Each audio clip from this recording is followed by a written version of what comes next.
Sir ఈరోజు పట్టి అయింది కదా, ఆ ఫుడ్ ఎలా ఉంది sir? Food and service. Food అయితే చాలా బాగుందండి. ప్రతి ఒక్కరు పైకి స్టేజ్ మీదకి వచ్చి ఫుడ్ కోసం మమ్మల్ని విష్ చేయడం కాకుండా ఫుడ్ చాలా బాగుందని చెప్తున్నారు. అన్ని విషయంలో అయితే చాలా హ్యాపీ. సర్వీస్ అంటారా, ఇక ప్రతిదీ ఆన్ టైం, ఇంకా మాత్రం డిలే లేకుండా, ఏది సర్వీస్లో ఏ విధమైన నాకు చిన్న మిస్టేక్ కూడా నేను అబ్జర్వ్ చేయలేదు. Everything is good. మేనేజ్మెంట్ అయితే వెరీ గుడ్ అండి, 100కి 200%. అండ్ అవకాశం బ్లిస్లో మేము చేసాము.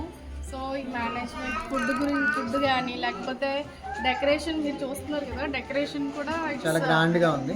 మేము ఎక్స్పెక్ట్ చేసిన దానికంటే మాకు అవుట్పుట్ మాత్రం సూపర్ ఇచ్చారు, చాలా బాగుంది. అండ్ మేనేజ్మెంట్ కూడా మాకు వెంటనే ఇది ఇలా అనగానే బాగా రెస్పాండ్ అయ్యారు. అండ్ ఫుడ్ మాత్రం క్రేజీ అండి. మరొకసారి హోటల్ అకాసియా బ్లిస్కి మేనేజ్మెంట్కి చాలా థ్యాంక్ యూ. మేము తప్పకుండా రిఫర్ చేస్తాము మా ఫ్రెండ్స్ని, మా ఫ్యామిలీస్ని. మేమనే కాదు, మా వచ్చిన వాళ్ళందరూ చాలా హ్యాపీ. మేనేజ్మెంట్కి అండ్ సర్వీస్కి అండ్ ఫుడ్కి ఎవ్రీథింగ్ ఇచ్చుకుంటాం.